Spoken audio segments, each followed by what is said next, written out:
আমি তোমাদের রিক্তম স্যার আজকে নিয়ে এসেছি আমাদের যে আগের দিন আমরা যে চ্যাপ্টারটা পড়েছিলাম ক্লাস 12-এর পদার্থের কঠিন অবস্থান তার আমরা পার্ট 2 নিয়ে এসেছি, যেখানে আমরা কী পড়ব, প্যাকিং ফ্র্যাকশন, প্যাকিং দক্ষতা এবং বিভিন্ন প্রকার যে প্যাকিং এফিসিয়েন্সি এবং তার সম্পর্কিত ভয়েড স্পেস সেগুলো সম্বন্ধে পড়ব। আর একটা জিনিস আমরা পড়ব, সেটা হচ্ছে বিভিন্ন প্রকার ক্রিস্টালের ত্রুটি অর্থাৎ ক্রিস্টাল ডিফেক্ট, এগুলো সম্বন্ধে আমরা আজকে পড়ব। এবং পরবর্তীতে পরের সেশনে তোমাদের সাথে যেটা নিয়ে আলোচনা করব সেটা হচ্ছে বিভিন্ন ইয়ারের কোশ্চেন এবং কিছু কিছু চৌম্বকীয় ক্ষেত্র সম্বন্ধে কিছু প্রবলেম আছে, যে প্রবলেমগুলো সম্বন্ধে আমরা পরের পার্টে আলোচনা করব। তো আজকে আমরা আমাদের পার্ট 2টা স্টার্ট করব। তো পার্ট 2 স্টার্ট করার ফার্স্টে আমরা তোমাদের কিছু ভিডিও অ্যানালিসিস করে বোঝাবো, যে ভিডিওগুলো তোমরা একটু ভালো করে শুনবে এবং ভালো করে দেখবে। এই ভিডিওগুলোর ভিজুয়ালের মাধ্যমেই তোমরা যদি একটু ভালো করে বুঝতে পারো তাহলেই কনসেপ্টগুলো ক্লিয়ার হয়ে যাবে। আর কনসেপ্টগুলো ক্লিয়ার হলেই পরবর্তীতে আমরা যখন থিওরিটিক্যাল পার্ট পড়বো বা অ্যানালিসিস করব তখন জিনিসগুলো আমরা খুব ভালো করেই বুঝতে পারবো। তো আজকে আমরা আমাদের ক্লাসটা স্টার্ট করছি। তো ক্লাসটা স্টার্ট করার আগে আমি আবার তোমাদের সবাইকে বলছি, যদি ভিডিওটা ভালো লাগে তাহলে ভিডিওটাকে লাইক করবে এবং অবশ্যই চ্যানেলটাকে সাবস্ক্রাইব করতে কিন্তু ভুলবে না।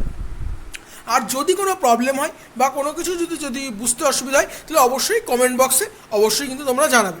তো আজকে স্টার্ট করি আমাদের পার্ট 2। তো আমরা যেটা পড়বো আজকে সেটা হচ্ছে প্যাকিং ফ্র্যাকশন। তো প্যাকিং ফ্র্যাকশন যেটা পড়বো সেখানে আমরা 3টে ভাগে পড়বো, একটা 1 ডাইমেনশনালি, 3 ডাইমেনশনালি।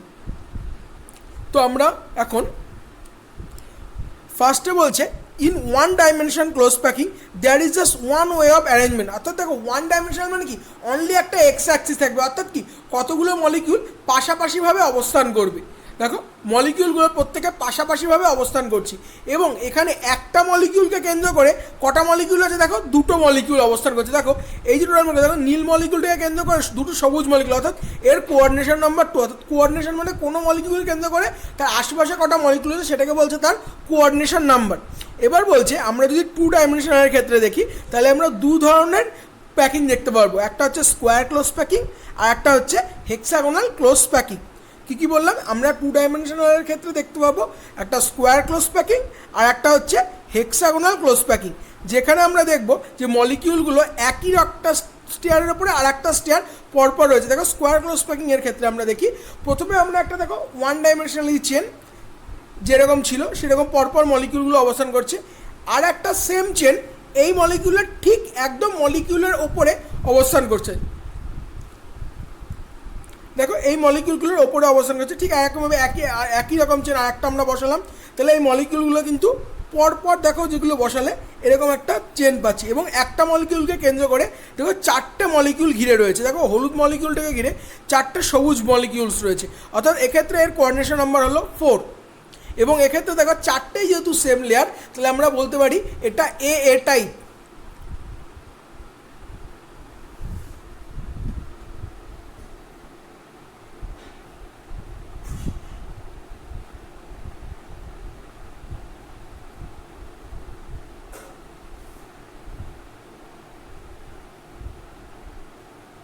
এরপরে আমরা পড়বো হেক্সাগোনাল ক্লোজ প্যাকিং, যেখানে দেখো একই রকম মলিকিউলগুলো কিন্তু এখানে ডিফারেন্স, অর্থাৎ 2টো মলিকিউলের মাঝের যে গ্যাপটা সেই মলিকিউলের ওপরে পরের লেয়ারটা বসবে এবং ঠিক তারপরে ঠিক সেই গ্যাপে আবার অন্য লেয়ারটা বসবে। দেখো লাস্টের লেয়ারটাকে আমরা যদি বলি এ, তাহলে ওপরে যে লেয়ারটা সেটা হচ্ছে বি, সেটা কোথায়, তার যে এ লেয়ারে যে ভয়েডটা রয়েছে সেইখানে অবস্থান করছে, অর্থাৎ যে গ্যাপটা রয়েছে সেইখানে। ঠিক একই রকমভাবে তার ওপরের লেয়ারটা কোথায়, এ লেয়ারের প্যারালালি বসছে, এ লেয়ারের প্যারালাল বসছে এবং সেটা কোথায় বসছে, 2টো বি লেয়ারের ভয়েডে বসছে। এবং দেখো এখানে দেখো নীল অ্যাটমটাকে ঘিরে 6টা সবুজ অ্যাটম রয়েছে, অর্থাৎ একটা অ্যাটমকে ঘিরে 6টা অ্যাটম রয়েছে। তাহলে এক্ষেত্রে কি এই মলিকিউলের ক্ষেত্রে হেক্সাগোনাল ক্লোজ প্যাকিংয়ের ক্ষেত্রে কোঅর্ডিনেশন নাম্বার হচ্ছে 6। এবং একই রকম যেটা বললাম যে 2টো যেহেতু ডিফারেন্ট প্যাটার্ন, দেখো এ বি প্যাটার্ন, তাহলে এই প্যাটার্নটাকে আমরা বলতে পারি এ বি প্যাটার্ন। ভালো করে বোঝো, দেখো এ বি তারপরে এ বি, তাহলে এর সাথে প্যারালালে এ, বি এর সাথে প্যারালালে বি, তাহলে এইটাকে আমরা বলবো এ বি প্যাটার্ন। তাহলে দেখো এখানে আমরা যেটা দেখছি স্কোয়ার ক্লোজ প্যাকিং আর হেক্সাগোনাল ক্লোজ প্যাকিং দুটোকে আমরা যদি দেখি তাহলে স্কোয়ার প্লাস প্যাকিংয়ের ক্ষেত্রে এর ক্ষেত্রে এমটি স্পেসটা খুব বেশি, আর এর ক্ষেত্রে এমটি স্পেসটা কম। দেখো এখানে সবুজ আর এখানে নীলটা দিয়ে দেখাচ্ছে, দেখো সবুজ স্পেসটা এর ক্ষেত্রে বেশি, কিন্তু এখানে নীল স্পেসটা কিন্তু খুবই কম। অর্থাৎ কি স্কোয়ার ক্লোজ প্যাকিংয়ে এমটি স্পেসটা বেশি, হেক্সাগোনাল ক্লোজ প্যাকিংয়ে এমটি স্পেসটা কম। এই যে স্পেস অর্থাৎ দুটো মলিকিউলের মাঝে, দুটো বা চারটে মলিকিউলের মাঝে যে ফাঁকা স্থান বা এমটি স্পেস, সেটাকেই বলছে ভয়েড। দেখো বলছে voids are responsible for decreasing in packing efficiency in the crystal. অর্থাৎ মলিকিউলগুলো কত কাছাকাছি আসে তার ওপরে ডিপেন্ড করে এই ভয়েডটা। যত কাছাকাছি এবং যত ক্লোজভাবে অবস্থান করবে তত তার ভয়েড স্পেসের পরিমাণটা কমতে থাকবে।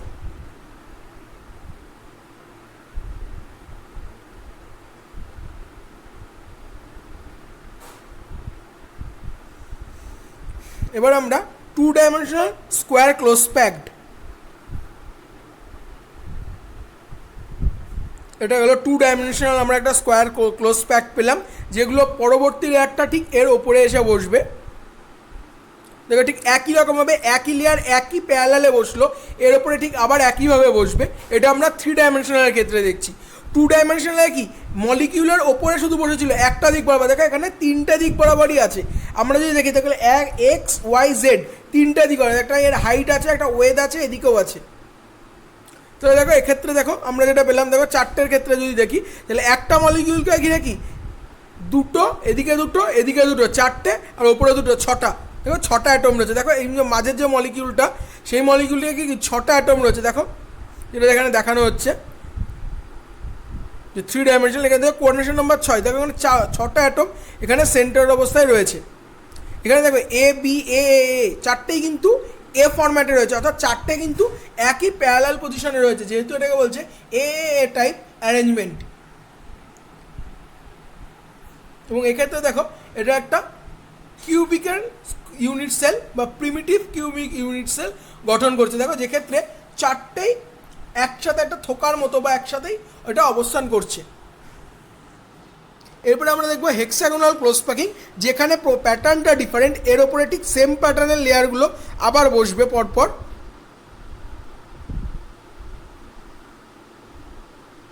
দেখো প্যাটার্নটা বসলো, দেখো একটা অল্টারনেট প্যাটার্ন কিন্তু ম্যাচ করছে, অর্থাৎ ফার্স্ট প্যাটার্নের পরে থার্ড প্যাটার্নে গিয়ে কিন্তু ম্যাচ করছে হেক্সাগোনালের ক্ষেত্রে। কি হচ্ছে, ফার্স্ট প্যাটার্নের পরে থার্ড প্যাটার্নে গিয়ে আবার ম্যাচ করছে। দেখো বলছে placing second layer over the first layer. এই যে লেয়ারটা রয়েছে, এই লেয়ারটার ক্ষেত্রে কি ফার্স্ট লেয়ারের পরে থার্ড লেয়ারে ম্যাচ, সেকেন্ড লেয়ারের সাথে ফোর্থ লেয়ারে ম্যাচ, এবং এর মাঝের যে স্থানগুলো ফাঁকা জায়গাগুলো সেটাকে বলছে ভয়েড। দেখো মলিকিউলগুলো কোথায় বসছে, যে প্রথম যে লেয়ারটা তার যে ভয়েডের স্পেস, সেই ভয়েড স্পেসে বসছে মলিকিউলগুলো, এবং অ্যালাইনমেন্টটা কিন্তু পুরোপুরি আলাদা। অর্থাৎ এর সাথে কিন্তু নিচেরটাকে আমরা যদি এ দেখি তাহলে এটা বি অ্যালাইনমেন্টে বসেছে, কারণ এর সাথে নিচের যে বেসিক অ্যালাইনমেন্ট তার কোনো ম্যাচিং নেই। অর্থাৎ এক্ষেত্রে দেখো আবার একটা ভয়েড তৈরি হচ্ছে। দেখো এই যে যেখানে নীল দিয়ে দেখাচ্ছে সেখানে আবার একটা ভয়েড তৈরি হচ্ছে ওপরের বি লেয়ারের জন্য।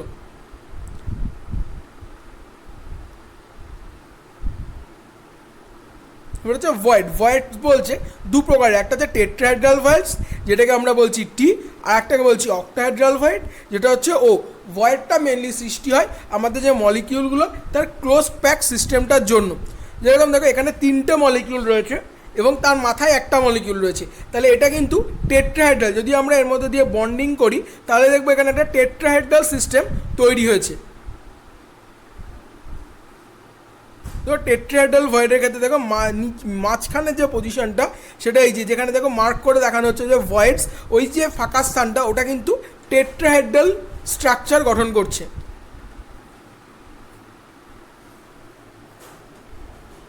দেখো এবার এখানে আমরা বন্ডিং দিয়ে দেখিয়েছি স্ট্রেট লাইন দিয়ে, সেটাকে বলছে আমরা টেট্রাহেড্রাল ভয়েডস। এবার আমরা আসি অক্টাহেড্রাল ভয়েডস। অক্টাহেড্রালের ক্ষেত্রে দেখো ওপরে 3টে, দেখো এখানটা ভালো করে দেখো, ওপরে ত্রিভুজ, নিচে অল্টারনেট ত্রিভুজ, আর মাঝখানে এলিমেন্ট।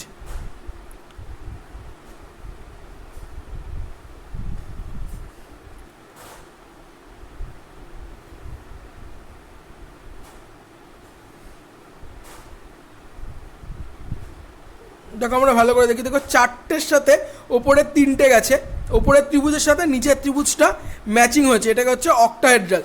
কি বলছে, in case we need to calculate the number of tetrahedral octahedral voids in a crystal structure, then just knowing the number of spheres will serve the purpose.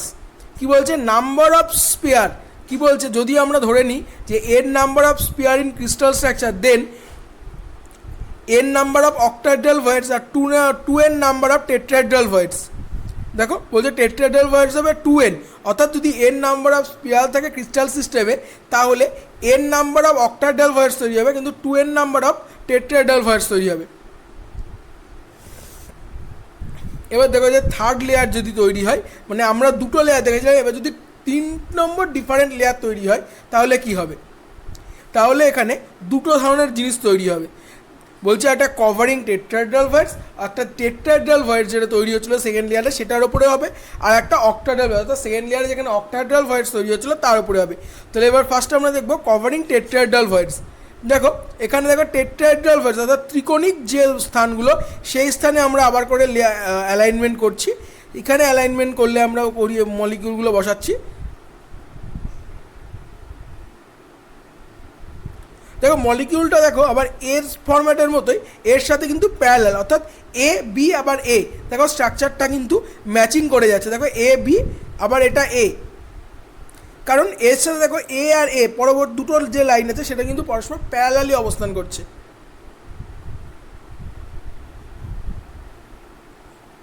এটাকে বলছে এ বি প্যাটার্ন।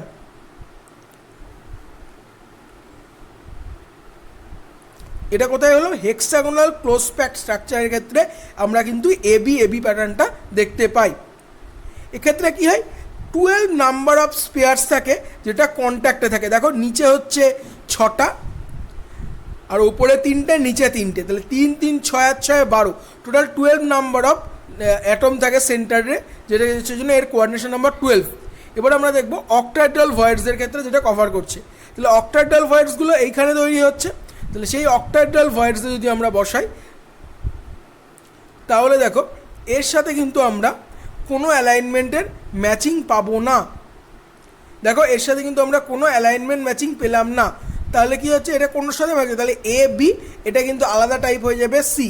যদি নিচেরটাকে আমরা এ বলি তাহলে মাঝেরটা match করছে না, তাহলে B, তার ওপরেরটা হয়ে যাবে তাহলে কি সি, অর্থাৎ A B C A type. তাহলে ওপরের লাইন ক্লিয়ারটা কি আবার এ বেসিক ক্লিয়ারটাই বসবে, তাহলে কী হবে এ বি সি এ। কারণ দেখো ওপরের একদম তার সি এর পরে যে লেটার সেটা তো নিচের বেসিক লেয়ারের প্যারালাল এবং তার সাথে সমান্তরাল, তাহলে কি এই দুটো হচ্ছে কি সেম লেয়ার, তাহলে এ বি সি প্যাটার্ন।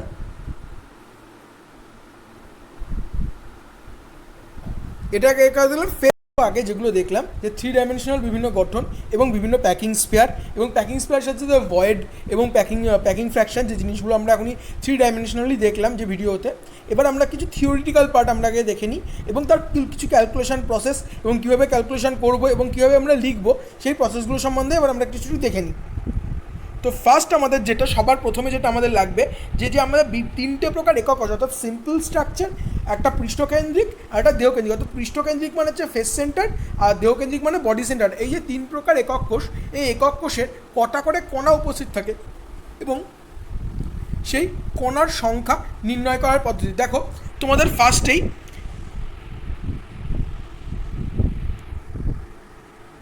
তোমাদের এখানে যেখানে ফার্স্ট যেটা রয়েছে সেই ফার্স্টেই দেখো এখানটা একটা বলা আছে Z equals to NC/8 into NF/2 plus NI/1, মানে অর্থাৎ এনসি অর্থাৎ কোনো একটা একক কেসের ক্ষেত্রে তার কৌণিক বিন্দুতে কটা কণা আছে তার সংখ্যা ভাগ 8। কেন, যদি আমরা একটা কিউবের ক্ষেত্রে কল্পনা করি, দেখো আমরা যদি এখানে একটা কিউবের ক্ষেত্রে কল্পনা করি তাহলে কিউবের কোন প্রান্তের কথাটা বলছে, দেখো কিউবের এই প্রান্তের একটা বলছে প্রান্তভাগের কণা। তাহলে এই কণাটা কটা দিকে শেয়ারিং রয়েছে, এই একটা দিক, দুটো দিক, এই দিকেও আর একটা আছে 3টে, একই রকম হবে 4টে, এদিকে একটা 5টা, এদিকে একটা 6টা,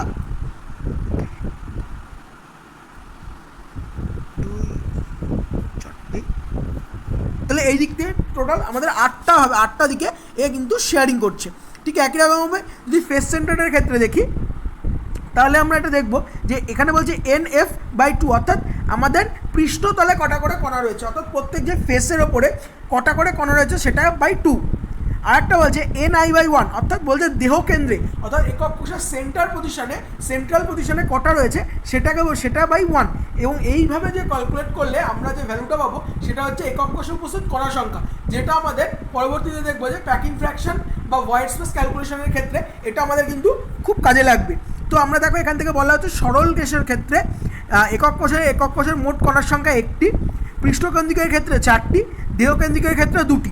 এখান থেকে কিন্তু আমাদের একটা শর্ট কোশ্চেন আসতেই পারে যে দেহকেন্দ্রিক, পৃষ্ঠকেন্দ্রিক বা সরল ঘনকাকার একক কোষে উপস্থিত মোট কণার সংখ্যা কটি, এরকম একটা কোশ্চেন কিন্তু আমাদের আসতে পারে শর্ট কোশ্চেন হিসেবে।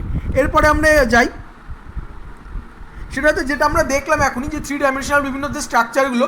দেখো এখানে বলছে স্কোয়ার প্যাক্ট কীভাবে স্ট্রাকচারটা কীভাবে গঠিত হচ্ছে, হেক্সাগোনাল প্যাক্ট কীভাবে গঠিত হচ্ছে, এবং আমরা যেটা পড়লাম ABC format, AAA format, ABC format, AB format, যে ফরম্যাটগুলো বললাম সেই স্ট্রাকচারগুলো এখানে দেখো একটা PDF এর মতো করে দেওয়া আছে এবং তোমরা বইয়েও এটা পেয়ে যাবে। এরপরে আমরা যেটা দেখলাম হেক্সাগোনাল ক্লোজ প্যাকিং এবং ফেস সেন্টার্ড ক্লোজ প্যাকিংয়ের ক্ষেত্রে যে ফরম্যাটটা AB ফরম্যাট এবং ABC ফরম্যাট, সেটাও এখানে একবার দেখানো হয়েছে, তোমাদের আমি আগেই 3D ফরম্যাটে দেখিয়েছি।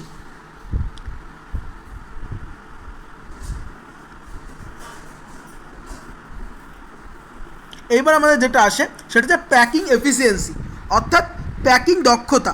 দেখো আমরা ফার্স্ট যেটা করব, ফার্স্টের ক্ষেত্রে আমরা করছি কি সিম্পল কিউবিকের ক্ষেত্রে। দেখো এখানে একটা সিম্পল কিউবিকের স্ট্রাকচার আঁকা হয়েছে, তাহলে এখানে আমরা ধরে নিচ্ছি যে প্রান্তের দৈর্ঘ্য হচ্ছে A, অর্থাৎ দেখো এখানে যেটা আমরা বলছি ABCD এরকম দিয়ে EFGH, এটা একটা কিউবিক ধরেছি, কিউবের যে কোনো একদিকের প্রান্তের দৈর্ঘ্য A, যেহেতু এটা একটা কিউবিক সিস্টেম তাহলে এর দৈর্ঘ্য, প্রস্থ, উচ্চতা, বেধ সবকটাই সমান হবে। তাহলে আমরা ধরে নিলাম এর প্রান্ত A বা edge length equals to A, এবং কী ধরছি এর যে প্রান্তভাগে যে কণাগুলো উপস্থিত, অর্থাৎ সেই কণার ব্যাসার্ধ হচ্ছে R। দেখো তোমাদের সাইডে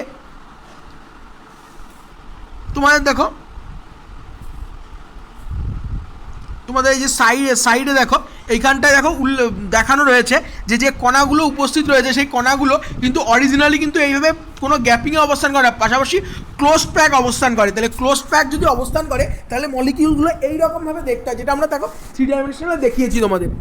এবার কি হলো, তাহলে এই যে মলিকিউলগুলোর এজ লেন্থ বলতে দেখো এই O থেকে N এর যে ডিস্টেন্স এটাকে বলছে এজ লেন্থ, এইটা বলছে A। এবং তাহলে কি ওই যে কণাগুলো আছে, তাহলে কণাগুলোর নিজস্ব রেডিয়াস আছে, সেই রেডিয়াসটাকে বলা হচ্ছে R।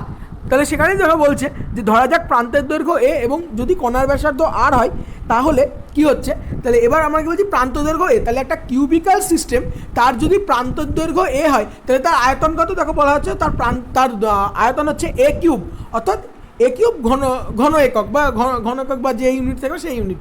তাহলে এবার দেখো আমরা একটু আগেই বললাম যে প্রতিটি একক কোষের ক্ষেত্রে তার কণা দ্বারা অধিকৃত একক কোষের সংখ্যা হয় একটা। তাহলে দেখো এখানে দেখো সিম্পল ল্যাটিসের ক্ষেত্রে কত, যে একক কোষে উপস্থিত কণার সংখ্যা 1টি।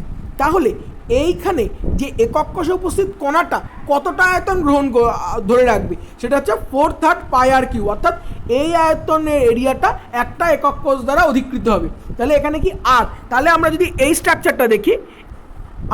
স্ট্রাকচারটা একটু ভালো করে দেখি তাহলে দেখো দেখতে পাচ্ছি এই টোটাল দৈর্ঘ্যটাকে তো বলছি A,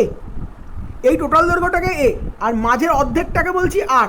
তাহলে এখান থেকে তো বলাই যায় যে A ইকুয়ালস টু 2R বা R ইকুয়ালস টু A/2, এটা তো বলাই যায়। কারণ এখানে দেখো যে ডায়াগ্রামটা বলা হচ্ছে যে ব্যাসার্ধটা হচ্ছে আমার R আর টোটাল দৈর্ঘ্যটাকে বলা হচ্ছে A। তাহলে কি দুদিকে দেখো এইদিকে R আবার একটা R, তাহলে 2R ইকুয়ালস টু কত হচ্ছে A। তার মানে কি 2R ইকুয়ালস টু A, তার মানে R ইকুয়ালস টু কী বলা যায় A/2।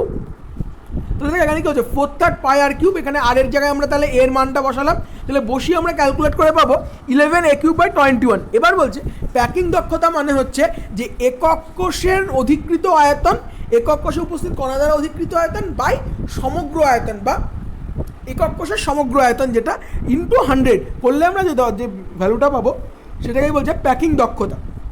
তাহলে আমরা ঠিক সেইভাবে ক্যালকুলেট করলাম ক্যালকুলেট করলে দেখবো আমরা পাচ্ছি 52.38%, যেটাকে অনেক সময় কোশ্চেনে দেয় যে যে সরল ঘনকাকার একক কোষের প্যাকিং দক্ষতা 0.5238 প্রমাণ করো।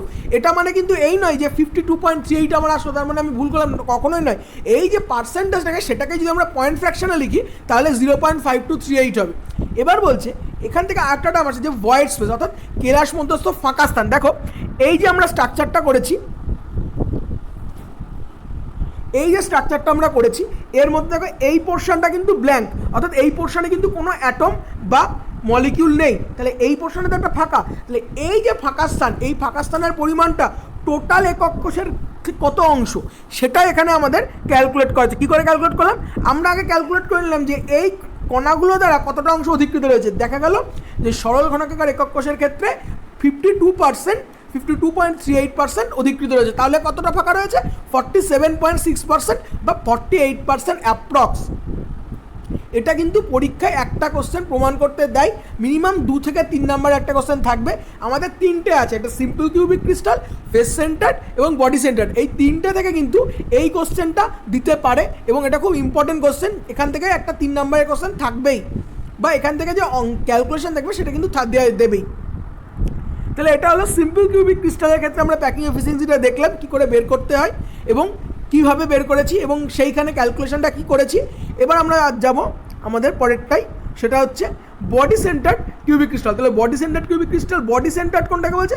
বলছে যে কিউবিক ক্রিস্টালের সেন্ট্রাল পজিশন, অর্থাৎ কেন্দ্রবিন্দুতে কোনো একটা অ্যাটম উপস্থিত, সেইটাকে বলছে বডি সেন্টার। তাহলে একই রকমভাবে আগেরটার মতো যদি এটা একটা কিউবিক ক্রিস্টাল, তাই এর দৈর্ঘ্য আমরা ধরে নিলাম প্রান্তের দৈর্ঘ্য এ, কণার দৈর্ঘ্য আর, তাহলে সমগ্র একক কোষের আয়তনটা তাহলে কী হবে? যদি প্রান্তের দৈর্ঘ্য এ হয় তাহলে সমগ্র একক কোষের আয়তন এ কিউব।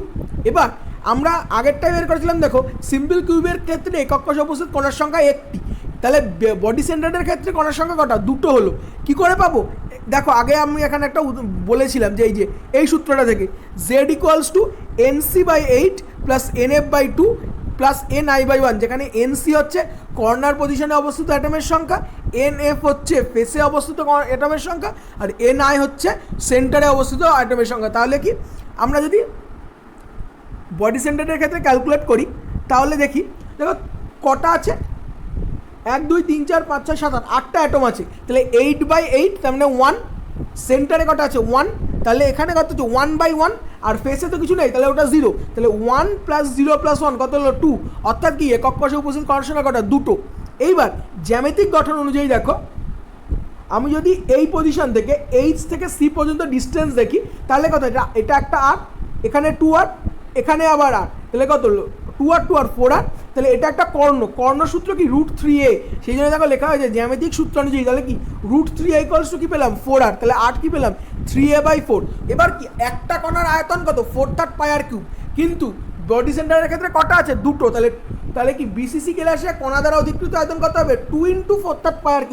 এটা তোমাদের ভালো মনে রাখার দরকার যে আমাদের যে কিউবিক ক্রিস্টাল তার প্রত্যেকটা কেলাসের, অর্থাৎ প্রত্যেকটা অ্যাটমের ক্ষেত্রে অধিকৃত আয়তনের পরিমাণটা 4/3 πr3। এবার যে কটা কণা আমার উপস্থিত থাকবে সেই ক্রিস্টালটাই সেই কটা সংখ্যা দিয়ে আমার গুণ হবে। তাহলে দেখো আমরা কি ছিল, সিম্পল কিউবিকের ক্ষেত্রে একটা ছিল তাই ওখানে শুধু 4/3 πr3, এখানে দেখো দুটো তাই 2 × 4/3 πr3। এখানে আমরা ক্যালকুলেট করে দেখছি যে এখানে আমাদের ভ্যালুটা আসছে 11√3/28a3। তাহলে কি আমরা প্যাকিং দক্ষতা আমরা কি বললাম? যে কণা দ্বারা অধিকৃত আয়তন বাই সমগ্র আয়তন ইন্টু 100, কারণ যেহেতু দক্ষতা তাহলে পার্সেন্টেজ আমরা বের করছি।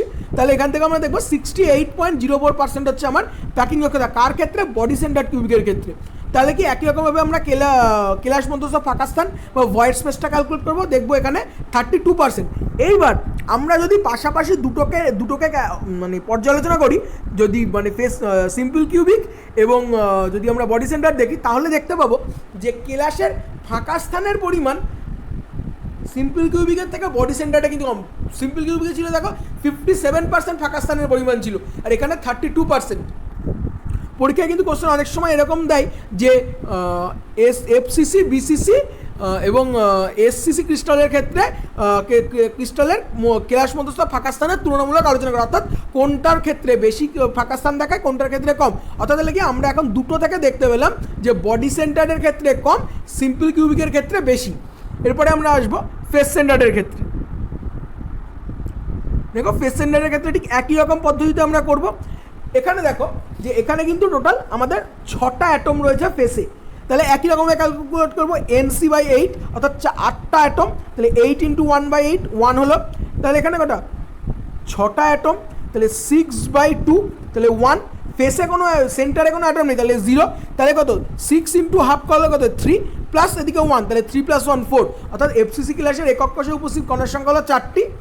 এবার দেখো বলছে √2a = 4r, ঠিক একই রকমভাবে আমরা যদি এদের দৈর্ঘ্যটা মাপি তাহলে দেখবো √2a = 4r, তাহলে r = √2a/4, ঠিক একই রকমভাবে ক্যালকুলেট করে আমরা FCC ক্লাসের কণা দ্বারা অধিকৃত আয়তনটা পেলাম 11√2/21a³।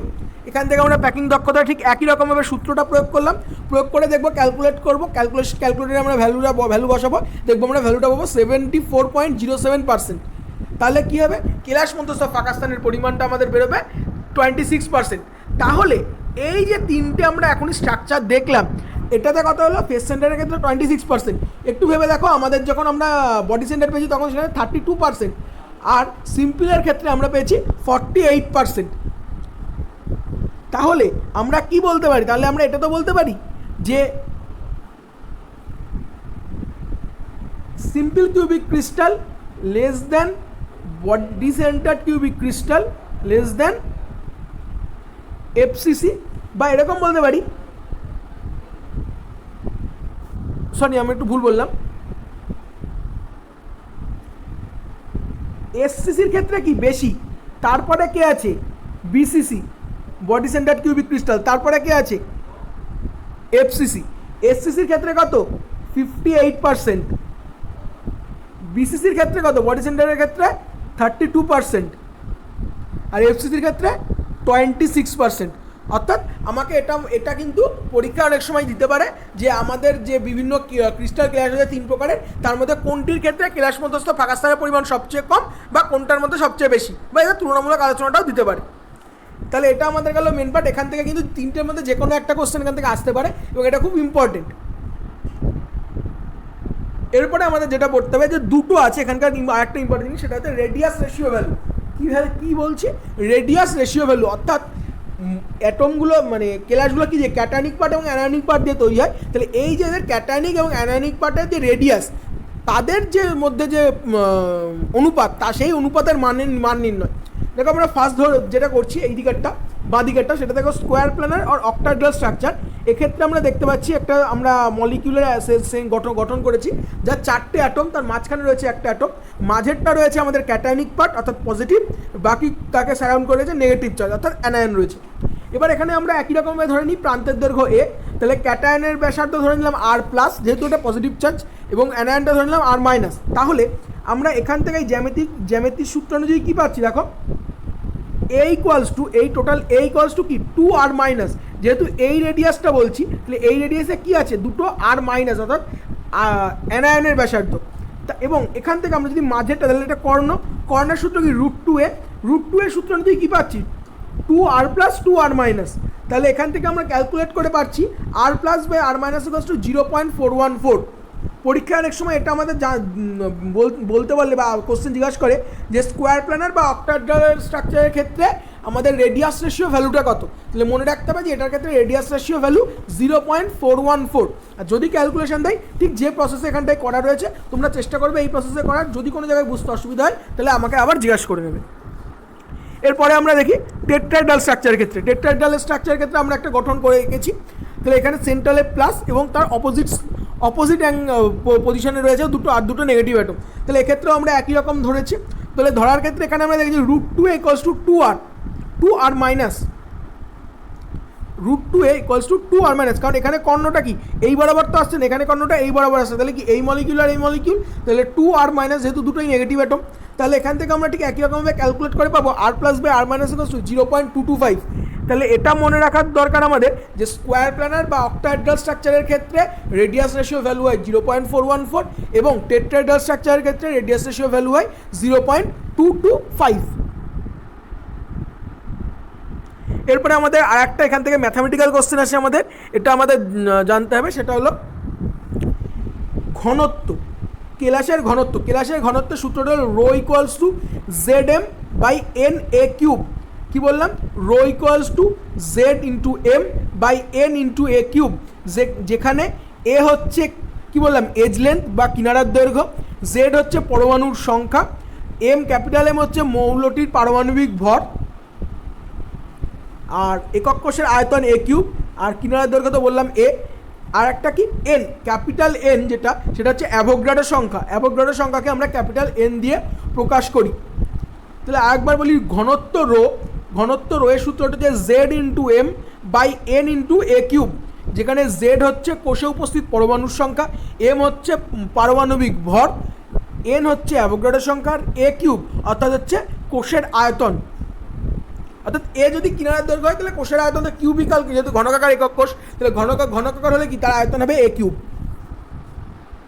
তাহলে এটা একটা কোশ্চেন, এটা থেকে আমাদের মেনলি ম্যাথামেটিক বেস কোশ্চেন এখান থেকে আসবে।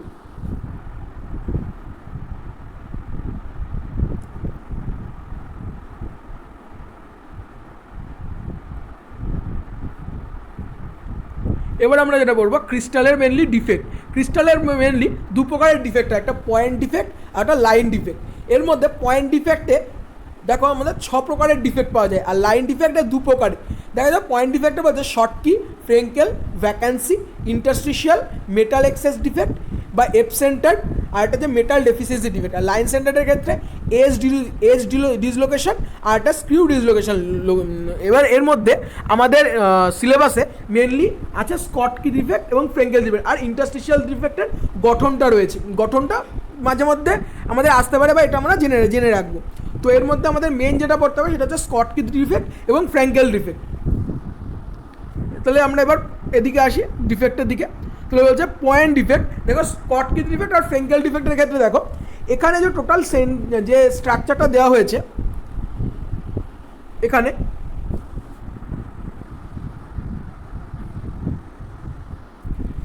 টোটাল যে স্ট্রাকচারটা দেওয়া রয়েছে এর মধ্যে একটা রয়েছে ক্যাটায়নিক পার্ট এবং একটা অ্যানায়নিক পার্ট। স্কটকি ডিফেক্টের ক্ষেত্রে কি হয়, ক্যাটায়নিক এবং অ্যানায়নিক পার্ট একটা করে অ্যাবসেন্ট হয়ে যায়। কি বললাম, স্কটকি ডিফেক্টের ক্ষেত্রে ক্যাটায়নিক পার্ট এবং অ্যানায়নিক পার্ট অ্যাবসেন্ট হয়ে যায়। আর ফ্রেঙ্কেল ডিফেক্টের ক্ষেত্রে কি হয়, একটা অ্যানায়নিক পার্ট বা ক্যাটায়নিক পার্ট এক্সেস চলে আসে।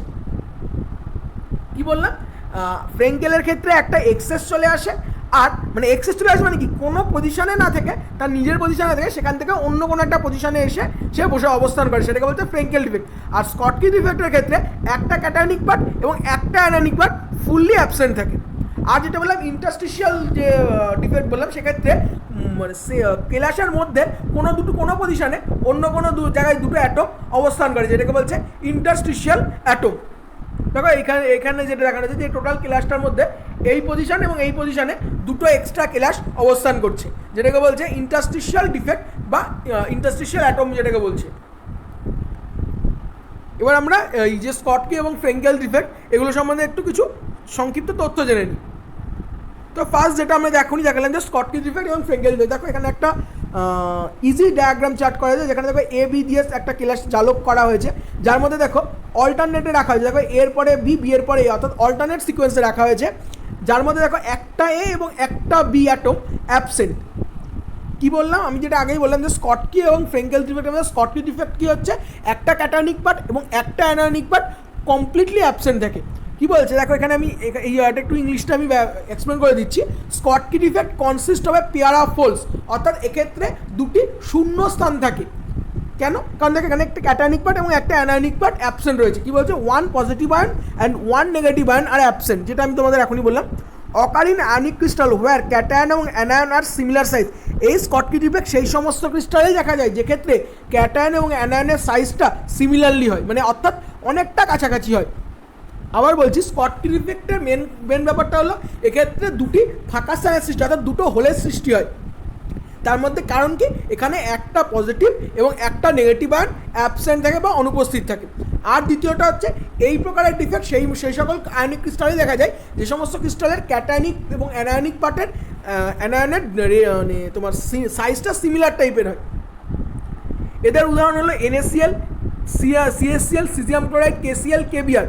কি বললাম, NaCl, CaCl, KCl, KBr, এই যে টোটাল যে এই এটা কিন্তু স্কটকি ডিফেক্টের আমাদের এক্সাম্পল। এরপরে আমরা আসি ফ্রেঙ্কেল ডিফেক্ট। দেখো ফ্রেঙ্কেল ডিফেক্টের ক্ষেত্রে যেটা বললাম, দেখো এক্ষেত্রে কিন্তু একটা পজিশানে থাকে না, সে অন্য একটা পজিশানে এসে অবস্থান করে, অর্থাৎ নিজের পজিশান ছেড়ে কেলাস জায়গায় অন্য কোনো একটা পজিশানে এসে নিজে অবস্থান করে, সেই ধরনের যে ত্রুটিটা সেটাকে বলছে ফ্রেঙ্কেল ডিফেক্ট। কী বলছে দেখো, Frenkel defect consist a vacant lattice site, এখানে একটা ভ্যাকান্ট ল্যাটিস সাইট উৎপন্ন করে। কি বলছে, the displaced ion now occupies an interstitial position, অর্থাৎ যে আয়নটা নিজের জায়গা থেকে বিচ্যুত হয়ে আছে সেটা কেলাসের মধ্যে কোনো একটা অভ্যন্তরীণ অবস্থানে অবস্থান করে। আর একটা কী বলছে, এক্ষেত্রে এই ধরনের তোমার ডিফেক্ট সেই সমস্ত কেলাসের ক্ষেত্রেই দেখা যায় যে ক্ষেত্রে ক্যাটায়নিক এবং অ্যানায়নিক পার্টের সাইজটা ডিসিমিলার হয়, অর্থাৎ ক্যাটায়নিক এবং অ্যানায়নিক পার্টের সাইজটা অসমান হয়। মেনলি অ্যানায়নের সাইজটা স্মলার হয়, যেক্ষেত্রে মেনলি অ্যানায়ন অ্যাটমগুলোর সাইজ ছোট হয়, সেক্ষেত্রে এই আমাদের ফ্রেঙ্কেল ডিফেক্টটা দেখা যায়। ফ্রেঙ্কেল ডিফেক্টের উদাহরণ কি, zinc sulphide, silver chloride, silver bromide, silver iodide, AGCL, AGBR, AGI আর জেডএনএস, এইটা হচ্ছে আমাদের ফ্রেঙ্কেল ডিফেক্টের উদাহরণ।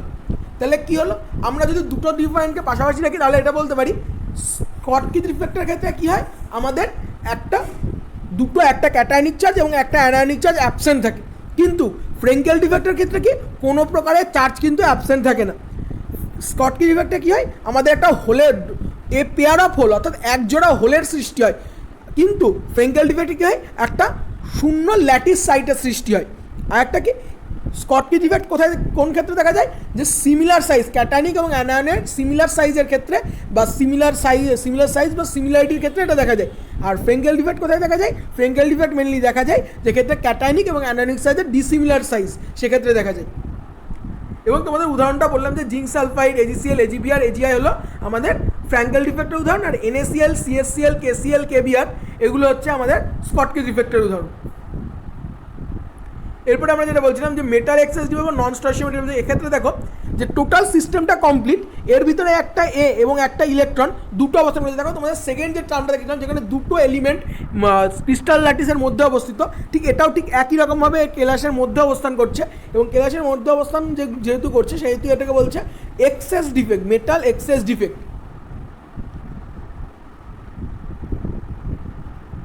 এরপরে আসি আমরা কিছু ব্যান্ড থিওরির ক্ষেত্রে।